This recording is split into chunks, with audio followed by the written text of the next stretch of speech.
Pharynx के parts बता दिए थे। फेरिंग्स हमने कहा कि दोनों का उभयनिष्ठ मार्ग होता है, भोजन और वायु दोनों के लिए एक उभयनिष्ठ मार्ग है, ठीक है, जिसमें कि छिद्र अपने देखे थे 7 छिद्र होते हैं, लिख लिए थे, और 3 भाग होते हैं इसके, एक तो नेसोफेरिंग्स, दूसरा ओरोफेरिंग्स, तीसरा लैरिंगोफेरिंग्स, ठीक है, इतना पढ़ लिया था। तो चलो अब आगे देखते हैं अपन यहाँ पर, आगे अपन बात करेंगे यहाँ पर आहार नाल की औतिकी के बारे में, हिस्टोलॉजी ऑफ एलिमेंट्री कैनाल, मतलब जो आहार नाल है वो उसकी जो भित्ति है वो कितने प्रकार के ऊतकों से या कितनी प्रकार की स्तर से मिलकर बनी है, उसके बारे में अपन बात करने वाले हैं, ठीक है। तो चलिए आहार नाल की औतिकी या हिस्टोलॉजी ऑफ एलिमेंट्री कैनाल के बारे में अपन यहाँ पढ़ रहे हैं। ये है आहार नाल, आहार नाल की औतिकी है जिसको अपन क्या बोलते हैं, हिस्टोलॉजी, ठीक है। तो आप बारे में हिस्टोलॉजी या आहार नाल की औतिकी की बात कर रहे हैं। तो देखिए हिस्टोलॉजी का मतलब इसकी जो भित्ति है वो कितनी लेयर से मिलकर बनी है। तो आहार नाल जैसे कि लंबी है, अगर अपन इसको काट के सामने से देखते हैं, जब अपन इसको काट के सामने से देखते हैं तो अपन देखिए इसमें कौन कौन सी स्तर होंगी। तो देखिए सबसे बाहर की तरफ जो मिलेगी यहाँ पर,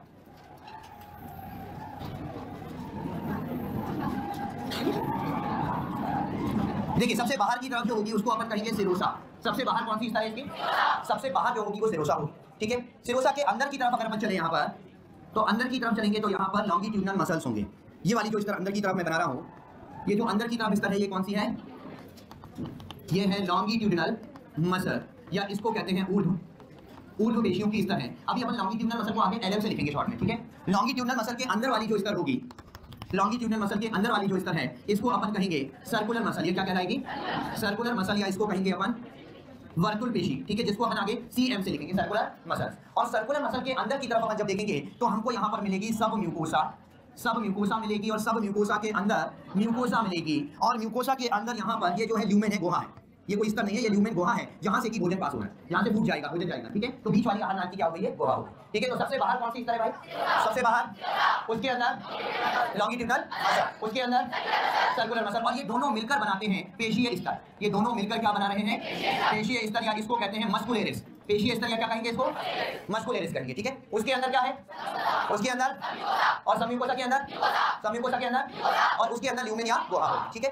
अब अपन इसके एक भाग को बनाते हैं, थोड़ा सा और डिटेल में बात करते हैं, और केवल इतने भाग को पढ़ते हैं यहाँ, इस छोटे से भाग को यहाँ पर थोड़ा सा डिटेल में बनाते हैं अपन। और देखिए ये कुछ इस तरीके से अपन को मिलेगी। यहाँ पर इस लेयर की बात करेंगे तो इसको अपन अलग अलग भागों में देखते हैं कहाँ पर क्या होगा। सबसे पहले ये जो मैं आपको बता रहा हूँ ये ईसोफेगस के बारे में, ईसोफेगस या जिसको क्या बोलते हैं ग्रेसिका, ईसोफेगस या ग्रेसिका, जो अपन को पढ़ना है, अभी पढ़ी नहीं है ईसोफेगस, अभी अपन केवल और केवल फेरिंग्स तक पढ़ा है, ठीक है ना, ईसोफेगस या ग्रेसिका। उसके बाद अपन बात करते हैं स्टमक के बारे में। यहाँ पर स्टमक में क्या होगा वो बनाएंगे। स्टमक के बाद यहाँ पर छोटी आंत का भाग कौन सा, डिओडिनम, या जिसको क्या बोलते हैं ग्रहणी, डिओडिनम या क्या बोलेंगे ग्रहणी, और डिओडिनम और ग्रहणी के बाद बनाएंगे अपन जेजुनम और इलियम को यहाँ पर बनाएंगे अपन, ठीक है। तो इसमें अपन देखेंगे कि कहाँ पर कौन कौन सी स्तर है। तो भाई सबसे बाहर तो कौन सी हो गई, ये सबसे बाहर, अपन इस भाग को बना रहे हैं तो नीचे सबसे बाहर वाली बनाएंगे और ऊपर सबसे अंदर वाली बनाएंगे। तो सबसे बाहर की तरफ कौन सी लेयर होगी, सबसे बाहर की तरफ, सबसे बाहर की तरफ होगी सिरोसा, ठीक है। सबसे बाहर है सिरोसा जो कि झिल्ली नुमा है, जो कि झिल्ली नुमा, झिल्ली की बनी और कला ऊतकों की बनी है, ठीक है। अब इसके अंदर चलेंगे तो कौन सी पेशियां आएंगी, इसके अंदर कौन सी पेशियां, लॉन्गिट्यूडनल मसल, ठीक है। इसके अंदर अपन बनाएंगे लॉन्गिट्यूडनल मसल्स को। भाई ये जो लेयर मैं बना रहा हूँ ये किसकी है, ये लॉन्गिट्यूडनल मसल की। अब लॉन्गिट्यूडनल मसल को गोल क्यों बनाया, क्योंकि एनसीईआरटी में भी यही बना हुआ है, और वो इसलिए बना हुआ है कोई लॉन्गिट्यूडनल मसल है, अगर आप इसको सामने से काट के देखते हो तो ऐसे ही लिखेंगे, है तो ये पूरे लंबे, ठीक है, इसलिए इस तरीके से बनाई है अपन ने यहाँ पर, ठीक है। अब इसके बाद कौन सी पेशियां होंगी, ये तो हो गए लॉन्गिट्यूडनल मसल है ना, ये हो गए LM मतलब लॉन्गिट्यूडनल मसल। इसके अंदर चलेंगे तो इसके अंदर कौन से, तो अब सर्कुलर को अलग दिखाने के लिए अपन इस तरीके से बना देंगे जिससे हमको अलग से समझ में आए कौन से मसल्स हैं। ये जो है सर्कुलर मसल्स की लेयर है यहाँ पर, ये सर्कुलर मसल या वर्तुल पेशियां जिसको अपन कहेंगे। तो ये क्या होगी CM लिखते हैं इसको, सर्कुलर मसल। और ये क्या होगी, पूरी पेशीय स्तर हो गई, ये हो गई आपके सामने क्या है, ये हो गई पेशीय स्तर, ठीक है। अब इसके अंदर चलेंगे तो क्या मिलेगी, इसके अंदर यहाँ पर मिलेगी आपको सब म्यूकोसा। इसके अंदर क्या है, ये हमने बनाई है सब म्यूकोसा, और सब म्यूकोसा के अंदर की तरफ क्या होगी, म्यूकोसा। सब म्यूकोसा के अंदर चलेंगे तो म्यूकोसा मिलेगी, ठीक है। और ये म्यूकोसा भी 3 स्तर से मिलकर बनती है असल में। यहाँ पर एक स्तर तो ये होती है जो पेशीय स्तर होती है इसकी म्यूकोसा की, जिसको अपन बोलते हैं पेशीय म्यूकोसा, जिसको अपन कहते हैं पेशीय म्यूकोसा। पेशीय म्यूकोसा के बाद यहाँ पर बीच में होती है लेमिना प्रोप्रिया, ये बीच वाली जो स्तर है इसको अपन क्या बोलते हैं, लेमिना, ये लेमिना प्रोप्रिया कहलाती है। और इसके अंदर की तरफ अगर अपन चले यहाँ पर तो ये होगी क्या, ये उपकला कोशिकाएं होती है। ये किसकी स्तर होती है, यहाँ पर कोशिकाएं होती है, उपकला ऊतक भाई आपको पता होगा, एपिथेलियल टिश्यू या उपकला ऊतक। तो ये जो होती है ये एपिथेलियल सेल्स होती है, उपकला कोशिकाओं की स्तर होती है। ये हो गई यहाँ पे उपकला सेल्स, उपकला कोशिकाएं, ठीक है। और ये तीनों मिलकर क्या बनाती हैं, ये तीनों मिलकर बनाएंगी क्या, म्यूकोसा। इसको बनाए लिख लेते हैं यहाँ पर, ये तीनों मिलकर बना रही है क्या, ये बना रही है म्यूकोसा, ठीक है। ये हो गई म्यूकोसा। और म्यूकोसा के अंदर क्या होगा, ल्यूमेन। म्यूकोसा के अंदर यहाँ क्या होगा, ल्यूमेन, जहाँ से भोजन पास हो रहा होगा, ठीक है। म्यूकोसा ये मैंने एक भाग बनाया, ऐसा ही चारों तरफ होगा, तो ऐसा ही भाग चारों तरफ होगा, ठीक है ना। तो ये सारी स्तर होती है, बात समझ में आई? इतनी बात क्लियर है। अब इसमें देखिए ये तो एक कॉमन संरचना हो गई जो कि ईसोफेगस से लेकर और जो है गुदा तक मिलने वाली है, रेक्टम तक मिलने वाली है सभी जगह, ठीक है ना। लेकिन हर जगह कुछ ना कुछ रूपांतरण मिलते हैं इसमें, हर जगह हर एक भाग में किसी ना किसी स्तर में थोड़ा सा चेंज मिलता है। जैसे कि ईसोफेगस में यहाँ पर सेरोसा नहीं होगी, उसकी जगह होगी ट्यूनिका एडवेंटिशिया। क्या होगी? ट्यूनिका एडवेंटिशिया, जो झिल्ली नुमा नहीं है, तंतु रूपी है, तंतुमयी है, तंतुओं की बनी है। किसकी बनी है? तंतुओं की बनी है। किस तरह होती है ईसोफेगस में, जिसको हम क्या बोलते हैं, जिसको अपन ट्यूनिका एडवेंटिशिया कहते हैं। तो भाई ईसोफेगस में रूपांतरण किसका मिलेगा? सेरोसा का। मतलब ईसोफेगस में सेरोसा से स्टार्ट नहीं होगी, ईसोफेगस में क्या होगा? ट्यूनिका एडवेंटिशिया, फिर अंदर वही पेशी स्तर, फिर उसके बाद सबम्यूकोसा, उसके बाद म्यूकोसा, वही रहेगा। बाहर सेरोसा की जगह क्या होगी? Tunica adventitia. इसी तरह से अमाशय में भी रूपांतरण मिलेगा। अमाशय में एक्चुअली क्या होता है, ठीक है, लॉन्गिट्यूडिनल मसल, सर्कुलर मसल है, पेशी स्तर का रूपांतरण है यहाँ पर एक और अतिरिक्त पेशी स्तर होगी अमाशय में। केवल अमाशय की पेशी स्तर 3 प्रकार की पेशियों से मिलकर बनती है। कौन कौन सी? एक तो लॉन्गिट्यूडिनल मसल, एक सर्कुलर मसल, और तीसरे आपके सामने जो यहाँ पर मैंने बताए हैं ये है ऑब्लिक मसल। ये क्या कहलाते हैं? ये कहलाते हैं ऑब्लिक मसल, या इसको कहते हैं तिर्यक पेशी। ऑब्लिक मसल या क्या कहते हैं इसको? ऑब्लिक मसल या तिर्यक पेशी कहते हैं, ठीक है। ऑब्लिक मसल या तिर्यक पेशी कहते हैं, ठीक है। अब इसके बाद डिओडेनम में जो रूपांतरण मिलेगा वो इसके सबम्यूकोसा। अच्छा, बाकी चीजें सेम है, बस अमाशय में इसका रूपांतरण है, बाकी सेम, बाहर सेरोसा, अंदर longitudinal muscle, circular muscle, oblique muscle, फिर सबम्यूकोसा, फिर म्यूकोसा, बाकी चीजों में कोई भी चेंज नहीं। अब डिओडेनम में रूपांतरण मिलता है इस भाग में। डिओडेनम में जो रूपांतरण मिलेगा वो किस भाग में मिलेगा? इसके सबम्यूकोसा में, कि यहाँ पर कुछ विशिष्ट ग्रंथियां होती हैं। डिओडेनम के सबम्यूकोसा में कुछ विशिष्ट ग्रंथियां होती हैं जिसको अपन कहते हैं ब्रूनर्स ग्रंथि। क्या कहते हैं? ब्रूनर्स ग्लैंड कहते हैं, ठीक है। जो कहां पर मिलती है आपको? जो आपको मिलेगी सबम्यूकोसा में। किसके सबम्यूकोसा में? डिओडेनम के सबम्यूकोसा में, ठीक है। तो डिओडेनम का रूपांतरण आपको सॉरी सबम्यूकोसा का रूपांतरण आपको डिओडेनम में देखने को मिलेगा। हालांकि ये जो ग्रंथियां होती हैं खुलती यहाँ पर है, नलिकाएं जाती हैं और खुलती तो यहाँ पर है ल्यूमेन में, नलिकाओं के माध्यम से अपने स्राव को ल्यूमेन में भेजती हैं। ये जो ब्रूनस ग्रंथियां होती हैं श्लेष्मा ग्रंथि है, म्यूकस का स्राव करती है। म्यूकस या श्लेष्मा होता है ना चिपचिपा पदार्थ, उसका स्राव करती है और म्यूकस नलिकाओं के माध्यम से जाता तो ल्यूमेन में है, इसलिए वो नलिकाएं बनाई, इसलिए ये नलिकाएं बना दी। अब फिर आगे जेजुनम और इलियम। जेजुनम और इलियम में जो रूपांतरण मिलेगा वो रूपांतरण किसमें मिलेगा आपको? म्यूकोसा में। वो रूपांतरण किसमें मिलेगा? म्यूकोसा में रूपांतरण मिलेगा। अब म्यूकोसा में क्या रूपांतरण मिलेगा ये इतना बनाओ फिर बताऊंगा। इतनी बात समझ में आ गई? लेकिन इतनी बात क्लियर है कि ईसोफेगस में किसका रूपांतरण है? सेरोसा का। ईसोफेगस में किसका रूपांतरण? किसका? सेरोसा की जगह यहाँ क्या है? Tunica adventitia. फिर अमाशय में रूपांतरण किसका है? पेशी स्तर का। अमाशय में रूपांतरण किसका? पेशी स्तर का। क्या रूपांतरण है कि इसमें अतिरिक्त लेयर है किसकी? ऑब्लिक मसल की। डिओडेनम में रूपांतरण किसका? सबम्यूकोसा का। डिओडेनम में रूपांतरण किसका? सबम्यूकोसा का। इसके सबम्यूकोसा में एक ग्रंथि है, अतिरिक्त ग्रंथि कौन सी? कौन सी ग्रंथि? ब्रूनस ग्लैंड है, ठीक है, जो म्यूकस का या श्लेष्मा का स्राव करती है। फिर जेजुनम और इलियम पढ़ना बाकी है, जिसके रूपांतरण हमको म्यूकोसा में मिलेगा। वो क्या मिलेगा वो एक्स डायग्राम में आके बताऊंगा, क्योंकि इसमें रूपांतरण थोड़े से ज्यादा है, वो यहाँ नहीं एक्सप्लेन कर पाएंगे, ठीक है। चलिए तो भाई लिखिए इतना। देखो चलो अब इसमें देखते हैं अपन कहां पर क्या क्या रूपांतरण है जो मैंने यहाँ पर बनाए हैं। अभी केवल उसको लिख रहा हूँ और आज के बारे में भी बता रहा हूँ, ठीक है ना। तो जो मॉडिफिकेशन की बात कर रहे हैं अपन रूपांतरण की बात कर रहे हैं। तो देखिए सबसे पहला मैं कह रहा हूँ सेरोसा का रूपांतरण कहाँ मिलेगा? सेरोसा का रूपांतरण कहाँ मिलेगा? सेरोसा का रूपांतरण है ईसोफेगस में, ठीक है। यहाँ पर ईसोफेगस में अपन क्या कहेंगे? ईसोफेगस में सेरोसा अनुपस्थित है। इसकी जगह पर क्या है? क्या है? Tunica adventitia. ट्यूनिका एडवेंटिशिया उपस्थित है, ठीक है। दूसरी बात करें अपन पेशीय स्तर का रूपांतरण कहाँ पर है? दूसरा बात कर रहे हैं मस्कुलेरिस या पेशीय स्तर। इसका रूपांतरण हमको क्या कहाँ मिलता है? इसका रूपांतरण हमको मिल रहा है अमाशय में। अमाशय में क्या मिल रही है हमको? आंतरिक स्तर किसकी? आंतरिक स्तर ऑब्लिक मसल की, या पेशी जिसको अपन ने कहा ऑब्लिक मसल की, ठीक है। फिर तीसरी बात सबम्यूकोसा। भाई तीसरा था सबम्यूकोसा। इसका रूपांतरण कहाँ पर है? सबम्यूकोसा का रूपांतरण कहाँ पर है? डिओडेनम में। डिओडेनम या ग्रहणी में। डिओडेनम में क्या है? Brunner's gland. डिओडेनम में ब्रूनस ग्रंथि मिल रही है। अब बात करते हैं म्यूकोसा का रूपांतरण कहाँ है? भाई ये तो अपने लिख लिया। म्यूकोसा का रूपांतरण होगा छोटी आंत के जेजुनम और इलियम में होगा। जेजुनम और इलियम में क्या रूपांतरण होगा वो देखते हैं। तो देखिए जेजुनम और इलियम की अगर बात करें, इसके म्यूकोसा में इस तरह से उंगलीनुमा प्रवर्ध मिलेंगे, विलाई। उसके ऊपर छोटे छोटे प्रवर्ध मिलेंगे, माइक्रोविलाई। उसके साथ ही ऐसे सर्कुलर गोलाकार वलन मिलेंगे इसके, ठीक है। एक तो क्या हो गए ये जो है उंगलीनुमा प्रवर्ध हो गए। उंगलीनुमा प्रवर्ध क्या होते हैं? उंगलीनुमा प्रवर्ध हो गए विलाई। विलाई के ऊपर क्या हो गया यहाँ पर? ये जो आपको सूक्ष्म अंकुर या इसको क्या बोलते हैं अपन? माइक्रोविलाई। और तीसरे ये गोलाकार वलन हो गए जिसको कहते हैं प्लीका सर्कुलेरिस। जिसको क्या कहते हैं? प्लीका सर्कुलेरिस। सर्कुलेरिस मतलब सर्कुलर, प्लीका का मतलब होता है फोल्ड, वलन। म्यूकोसा के ऐसे अंदर गोलाकार वलन बना लेती है बीच में, ठीक है, जिसको क्या बोलते हैं? प्लीका सर्कुलेरिस या कैरकरिंग के वलन भी कहते हैं, या क्या बोलते हैं? कैरकरिंग के वलन। और ये जो तीनों ही रूपांतरण है ये छोटी आंत के पृष्ठीय क्षेत्रफल को बढ़ाने के लिए है। ये तीनों इसलिए जिससे छोटी आंत का पृष्ठीय क्षेत्रफल बढ़ सके, ठीक है, क्योंकि वहां पे अवशोषण होने वाला है, तो अवशोषण के लिए ज्यादा पृष्ठीय क्षेत्रफल की जरूरत है ना। तो मतलब यहाँ पर जो मैं कह रहा हूँ कि एक तो है विलाई, दूसरे हैं माइक्रोविलाई और तीसरे हैं प्लीका सर्कुलेरिस। ये किस लिए है? तो पृष्ठीय क्षेत्रफल को, ये तीनों ही जो है वो पृष्ठीय क्षेत्रफल को बढ़ाने के लिए है, जिससे कि पृष्ठीय क्षेत्रफल बढ़ सके, ठीक है। ये किस लिए है? पृष्ठीय क्षेत्रफल बढ़ाने के लिए, ठीक है। अब यहाँ पर देखिए एक चीज और होती है इसमें छोटी आंख में ही, ये तो होते हैं चलिए ठीक है, विलाई है, विलाई हो सकते हैं, माइक्रो विलाई हो सकते हैं, ऐसे गोलाकार बलन हो सकते हैं, ठीक है ना, ये तो सब होते हैं। साथ ही साथ इसमें क्या होता है, कई बार म्यूकोसा कई जगह पर अंदर की तरफ धसा होता है, अंदर की तरफ कहाँ, सब म्यूकोसा में, म्यूकोसा कई जगह पर वृद्धि करके अंदर आ जाता है। अंदर किसमें, तो ये जो म्यूकोसा है, ये जो म्यूकोसा है, इसको थोड़ा म्यूकोसा दिखा देना, ये जो म्यूकोसा है ये वृद्धि करके अंदर की तरफ आ जाता है कई जगह पर, ठीक है, ये वृद्धि करके क्या होता है, अंदर की तरफ आ जाता है और अंदर की तरफ आके ये दरार बना देता है सब म्यूकोसा में, जिसको अपन कहते हैं लिवर कुंड की दरारें।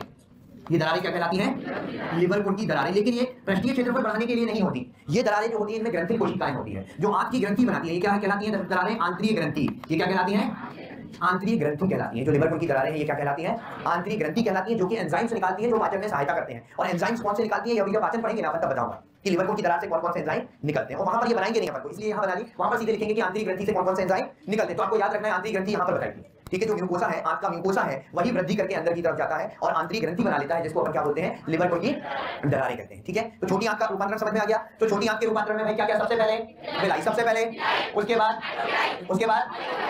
प्लिका सर्कुलेरिस, या प्लिका सर्कुलेरिस का दूसरा नाम क्या करेंगे, बलन, क्या कहेंगे, और ये तो पृष्ठीय क्षेत्रफल बढ़ाने के लिए। उसके बाद इसमें जो दरार बनाती है उसको क्या बोलते हैं, क्या है, लिवर कुंड की दरारें, जो क्या बना रही है, आंतरिक ग्रंथि, जो एंजाइम निकालेगी पाचन के लिए। वो एंजाइम की बात आगे करेंगे अपन, ठीक है। इतनी बात हो गई है। अब देखिए, अब इसी संरचना में तंत्रिकाओं के जाल भी पाए जाते हैं, तंत्रिकाओं के जाल पाए जाते हैं, जिनको अपन कहते हैं nerve plexus. Nerve plexus, nerve का मतलब आपको पता है, तंत्रिका, प्लेक्सस का मतलब जाल। तो तंत्रिकाओं के जाल भी पाए जाते हैं इसी आहारनाल की भित्ति में। तंत्रिकाओं के दो प्रकार के जाल होते हैं यहाँ पर। पहला जाल जो है ना तंत्रिकाओं का, इसको अपन कहते हैं ऑर्बेक प्लेक्सस। इसको क्या बोलते हैं, ऑर्बेक, या इसको कहते हैं माइंड्रिक प्लेक्सस। ऑर्बेक या माइंड्रिक प्लेक्सस कहते हैं, पहला प्लेक्सस है। दूसरा प्लेक्सस जो इसमें मिलता है, दूसरा जाल जो इसमें मिलता है, इसको अपन कहते हैं मीजनर्स या सब म्यूकोसल प्लेक्सस। क्या बोलते हैं, मीजनर या सब म्यूकोसल, मीजनर्स या सब म्यूकोसल प्लेक्सस कहते हैं। तो दो तरह के जाल मिलते हैं, कौन कौन से, पहला जाल कौन सा, ऑर्बेक, क्या कहते हैं, ऑर्बेक या माइंड्रिक, ऑर्बेक या माइंड्रिक प्लेक्सस। दूसरा कौन सा, मीजनर्स, मीजनर्स या सब म्यूकोसल, क्योंकि सब म्यूकोसा में होता है, इसके तो नाम से समझ में आ रहा है कहां पर होगा, सब म्यूकोसा में होगा, ठीक है। चलिए मैं बताता हूं कि कहां पर होते हैं और क्या क्या कार्य होते हैं इसके, ठीक है, उसको अपन यहां पर देखते हैं।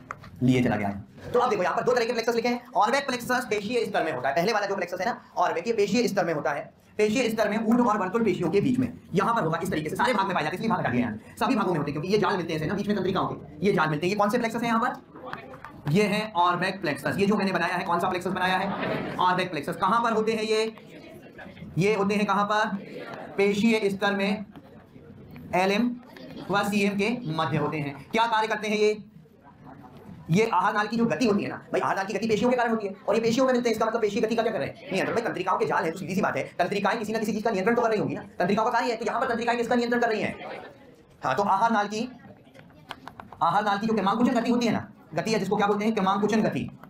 आहार नाल की क्रमांकुचन गति का क्या कर रहे हैं, ये नियंत्रण कर रहे हैं। क्रमांकुचन गति क्या होती है, जो आहार नाल में होती है, संकुचन शीतलन ऐसे ऊपर से नीचे तक चलता रहता है लगातार, फिर ऊपर से नीचे तक ऐसी वेव चलती, तरंग चलती है संकुचन शीतलन की, उसी को अपन क्या बोलते हैं, क्रमांकुचन गति। तो ऑर्बेक प्लेक्सस पेशीय स्तर में कहां पर मिलेंगे, पेशीय स्तर में किसके मध्य, एलएम और सीएम, एलएम सीएम के सीएम एलएम के मध्य मिलेंगे। किसका नियंत्रण करेंगे, आहार नाल की क्रमांकुचन गति का। दूसरे प्लेक्सस कौन से लिखे हैं, सब म्यूकोसा। तो सीधी सी बात है, कहां मिल रहे होंगे, सब म्यूकोसा। यहां पर मिलेंगे सब म्यूकोसा में, म्यूकोसा के जस्ट नीचे की तरफ, ये यहां पर ये सब म्यूकोसा है ना, यहां पर मिलते हैं सब म्यूकोसा में। कौन से प्लेक्सस है ये, सब म्यूकोसल या मीजनर्स प्लेक्सस। कहां मिलते हैं, तो सब म्यूकोसा में। कहां मिलेंगे, सब म्यूकोसा में। और ये नियंत्रण करते हैं आहार नाल के स्त्राव का नियंत्रण। आहार नाल से जो भी पाचक एंजाइम निकलते हैं, पाचक रस निकलते हैं, जिनके बारे में आगे पढ़ेंगे अपन, उनका नियंत्रण करते हैं। तो आहार नाल के स्त्राव का, ये आहार नाल के स्त्राव का नियंत्रण कर रहे हैं। कौन से प्लेक्सस है ये, मीजनर्स प्लेक्सस, या इनका दूसरा नाम सब म्यूकोसल प्लेक्सस। तो ये तंत्रिकाओं का जाल समझ में आ गया, कहां पर होगा, क्या क्या करेगा, बात क्लियर इतनी, ठीक है। तो ये तो था आहार नाल की औतिकी के बारे में। इसके बाद अपन बात करेंगे ईसोफेगस। भाई अपन ने मुख गुहा पढ़ ली, अपन ने ग्रसनी पढ़ ली। ग्रसनी के बाद अगला भाग कौन सा आता है, ग्रसनी के बाद अगला भाग, पहले जगह बनाते हैं ईसोफेगस के लिए, लो जगह बन ली है ना। अब ग्रसनी के बाद अगला भाग कौन सा है, ईसोफेगस।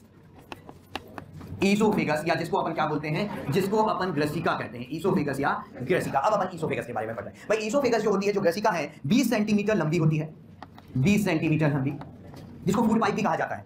ये जो ईसोफेगस होती है, ये क्या कहलाती है, इसको फूड पाइप भी कहा जाता है। भाई ईसोफेगस फेरिंक्स से चालू होती है ना, ग्रसनी में छिद्र है, उसका क्या कहते हैं, एक दो की आवाज आई बस। ग्रसनी में जो छिद्र होता है ईसोफेगस का, उसको क्या कहते हैं, गलेट कहते हैं। क्या कहते हैं, गलेट। तो गलेट से प्रारंभ होगी और आमाशय में खुलती है, ठीक है। गलेट से प्रारंभ होकर कहां खुलती है, ये आमाशय में खुलती है। इसको अपन 3 भाग में विभाजित कर सकते हैं असल में। ये जो होती है ना, देखो इसको 3 भाग में कैसे विभाजित किया, क्योंकि तीनों में पेशियां अलग अलग हैं असल में। इसमें ये इसका अग्र भाग हो गया, ये इसका अग्र 1/3 भाग हो गया, ये इसका मध्य 1/3 भाग हो गया, ये इसका पश्च एक तिहाई भाग हो गया। अगर एक तिहाई भाग में इनमें जो पेशियां मिलती हैं वो है रेखित पेशी। कौन सी पेशी मिलेगी? इनमें रेखित पेशी। पेशियों के प्रकार आपने पढ़े होंगे पहले, पेशियों के प्रकार पढ़े ना। पेशियां कितने प्रकार की होती हैं? रेखित पेशी, चिकनी पेशी और हृदय पेशी। एक होती है रेखित पेशी, दूसरी होती है चिकनी पेशियां, तीसरी होती है हृदय पेशियां। तो यहां पर इसके अगर एक तिहाई भाग में कौन सी पेशी? रेखित। मध्य एक तिहाई भाग में रेखित भी है और अरेखित मतलब चिकनी पेशी भी है। और पश्च एक तिहाई भाग में, पश्च एक तिहाई भाग में कौन सी है? चिकनी पेशी। ठीक है, ईसोफेगस के अग्र एक तिहाई भाग में रेखित, मध्य एक तिहाई भाग में रेखित और चिकनी दोनों, और पश्च एक तिहाई भाग में केवल स्मूथ मसल्स या चिकनी पेशियां, जिनको अपन अरेखित पेशी भी कहते हैं। चिकनी पेशियों को ये क्या बोलते हैं? अरेखित पेशी भी कहते हैं। ठीक है, क्या दिक्कत हुई? नहीं, अच्छा ठीक है। क्या हो गया? अरे 25 लिख लो, 5 सेंटीमीटर कम हो गया क्या? कोई बात नहीं, +5 कर लो। बस 20 से 25 सेंटीमीटर, कभी 20 बोल देता, कोई 25 बोल ऐसे। अरे कितनी भारी गलती हो गई। बोले ईसोफेगस 5 सेंटीमीटर छोटी कर दी सर ने। बोले खाना कैसे खा पाएंगे? 5 सेंटीमीटर छोटी ईसोफेगस है ना, गले में लटक के हो जाएगी, है ना, हमारे पहुंच ही नहीं पाई। 25 लिखो, ठीक है, 25 ठीक है ज़्यादा। चलो ठीक। अब ये जो ईसोफेगस है, अपन ने कहा किसमें खुलती है? ये ऐसे आमाशय में खुल जाती है। ईसोफेगस किसमें खुलेगी? आमाशय में खुल जाएगी। ठीक है, हाँ, वेरी गुड। अच्छा, अब यहाँ पे ईसोफेगस आमाशय में खुलती है। देखो यहाँ पर समझ लो, वो लिख लेना, वो कहीं नहीं जा रहा है, बोर्ड यहीं रहेगा, और मैं मिटा भी नहीं रहा हूँ। तो यहाँ पर समझो, जो यहाँ पर ईसोफेगस आमाशय में खुल रही है ना, इस भाग में एक अवरोधनी होगी। अवरोधनी का मतलब ऐसी संरचना जो अवरोध पैदा करे किसी भी चीज में, रुकावट डाले, मतलब है ना। अवरोधनी क्या होती है? इस तरह से पेशियों की संरचना होती है, वर्तुल पेशियों की, जो किसी भी छिद्र पे हो सकती है। अगर ये संकुचन होगी तो वो छिद्र बंद हो जाएगा, अगर इसका शिथिलन होगा तो वो छिद्र खुल जाएगा। ठीक है, पेशियों की संरचना, पेशियां वहां की किसी भी छिद्र पर हो सकती है, कई जगह पर सब जगह अलग अलग नाम दिए गए हैं। यहाँ पर जो अवरोधनी है, इसका नाम है कार्डियाक स्फिंक्टर। भाई अवरोधनी का मतलब क्या होता है? स्फिंक्टर होता है, या इसको कहते हैं अपन हृदय अवरोधनी। कार्डियाक स्फिंक्टर या क्या कहते हैं? हृदय अवरोधनी, या इसी का दूसरा नाम है गैस्ट्रोइसोफेजियल स्फिंक्टर। इसका दूसरा नाम क्या है? Gastro-oesophageal sphincter. स्फिंक्टर मतलब अवरोधनी। अब देखो, जब भोजन यहाँ से आमाशय में आएगा तब तो ये खुल जाएगी, लेकिन जब आमाशय में जाने के बाद क्या होता है? जो हमारा जठर रस है उसके साथ भोजन मिक्स होता है। कैसे? आमाशय में संकुचन होते हैं इस तरीके से, तेजी से, जिससे वो पूरा भोजन क्या होता है? उससे रस से मिक्स हो जाता है। जो आमाशय का रस होता है, HCl हो गया, कई सारे एंजाइम हो गए आमाशय में, उसके साथ भोजन को मिक्स करता है। तब उस समय ये बंद होता है, जिससे भोजन वापस ना जा सके, उस समय ये बंद होता है। लेकिन जब भोजन यहाँ से आ रहा है तब ये क्या है? खुला हुआ। अब कई बार क्या होता है? ये पूरी तरह से नहीं खुल पाता, कई बार ये पूरी तरह से नहीं खुल पाता। तो क्या उसके कारण बहुत सारे होते हैं, ठीक है ना। अब कई बार जब ये पूरी तरह से नहीं खुल पाएगा तो क्या होगा? कुछ भोजन यहाँ पे रह जाएगा, कुछ भोजन ईसोफेगस में अटक जाएगा। कई बार हमें खाने के बाद फील होता है यहाँ कुछ अटका हुआ है, कई बार होता है स्थायी रूप से भी, कई बार ये सिचुएशन हो जाती है, ऐसा लगता है यहाँ पे कुछ अटक गया है। ठीक है, फिर थोड़ा सा पानी वानी पियो तो ठीक हो जाता है। तो वो उस समय होता क्या है? ये पूरी तरह से खुल नहीं पाता, खुलता तो है लेकिन पूरी तरह से नहीं खुल पाता, तो कुछ भोजन यहाँ पे फंस जाता है। इस स्थिति को अपन कहते हैं कार्डिया एक्लेशिया। वो स्थिति क्या कहलाती है? कार्डिया एक्लेशिया कहते हैं इसको। कार्डिया एक्लेशिया का मतलब ईसोफेगस में भोजन का संग्रह हो जाता है, कुछ भोजन का ईसोफेगस में भोजन का संग्रह किस कारण से? कार्डियाक स्फिंक्टर या हृदय अवरोधनी पूर्ण रूप से ना खुलने के कारण। हृदय अवरोधनी पूरी तरह से नहीं खुल पाती, खुलती तो है लेकिन पूरी तरह से नहीं खुल पाती, उस कारण से ये स्थिति उत्पन्न हो जाती है। ठीक है, उस कारण से ये स्थिति उत्पन्न हो जाती है। अब दूसरी बात, कई बार क्या होता है? ये अच्छे से बंद नहीं हो पाता। अब इसका विपरीत देखो भाई, जब यहाँ भोजन आ गया, जब आमाशय में गति चल रही है, भोजन गति तेजी से होती है, एक समय ऐसा आता है तब ये बंद हो जाता है, तब ये क्या होता है? बंद हो जाता है। लेकिन अगर ये पूरी तरह से बंद ना हो पाए तो कुछ भोजन वापस जाएगा, कुछ भोजन वापस जाएगा ना, वो खट्टी टका कहते हैं इसको। अब जो कुछ भोजन वापस जाएगा तो यहाँ जलन होगी, क्यों? क्योंकि अब जो भोजन क्या है वो अम्लीय भोजन है भाई, आमाशय में वो HCl से मिलकर गया है ना, तो अब वो भोजन कैसा है? अम्लीय भोजन। इस कारण से अब वो जलन उत्पन्न करेगा। अब वो क्या करेगा? जलन उत्पन्न करेगा। उसको अपन कहते हैं हार्ट बर्न, दिल का जलना। हाँ, अबे हिंदी में तो कहीं दिल का जलना और दिल जले भी कह सकते हैं। तो भाई देख लेना, जहाँ पर भी दिल जले मेले समझ जाना वो कौन से वाले, उनका स्फिंक्टर में प्रॉब्लम है, उनकी गलती नहीं है ना, उनका स्फिंक्टर बंद नहीं हो पा रहा बेचारों का, है ना, इसलिए उनका दिल चल रहा है। हाँ, यहाँ कई बैठे हुए हैं, देखो। हाँ बिल्कुल बिल्कुल, तुम ही हो। तो हार्ट बर्न में क्या होगा? हार्ट बर्न में ईसोफेगस में जलन होगी, ठीक है ना। ईसोफेगस या ग्रसिका में जलन क्यों होगी? क्योंकि अम्लीय भोजन के विपरीत प्रवाह के कारण, अम्लीय भोजन के विपरीत प्रवाह के कारण। और विपरीत क्यों होगा? विपरीत प्रवाह क्यों होगा? क्योंकि हृदय अवरोधनी, यहाँ पे हृदय अवरोधनी पूर्ण रूप से बंद ना होने के, ठीक है ना, बात समझ में आ गई। तो हृदय अवरोधनी जो होती है, अगर पूरी तरह से खुल नहीं पाए तो भोजन को ईसोफेगस में रुक जाएगा, ग्रसिका में रुक जाएगा, इसको क्या कहेंगे? कार्डिया एक्लेशिया। क्या कहेंगे? कार्डिया एक्लेशिया। और अगर ये पूरी तरह से बंद ना हो पाए तो अम्लीय भोजन ऊपर जाएगा ईसोफेगस में वापस, जिससे जलन होगी, जिसको अपन क्या कहेंगे? Heart burn. हाँ, दिल जलेगा, बिल्कुल। तो ये और एक्स्ट्रा नोट कर लेना। उसके बाद रेखित और चिकनी पेशियां लिखी होंगी, बीच में 2 लाइन है, रेखित पेशी के बीच में 2 लाइन है, क्या हो गया? कैसे 2 लाइन मतलब? अरे वो ईसोफेगस बनाई है भाई, बीच में 2 लाइन जो है वो ईसोफेगस बनाई है, ग्रसिका बनाई हुई है। वो ईसोफेगस बना के बताया कि ईसोफेगस को 3 भागों में विभाजित कर सकते हैं, वो ईसोफेगस बनाई है। नहीं, आज के लिए इतना ही भाई, ठीक है, आज के लिए इतना ही, बाकी आगे नेक्स्ट क्लास में कंटिन्यू करेंगे। इतनी बात समझ में आ गई सभी को? आ गया ना समझ में?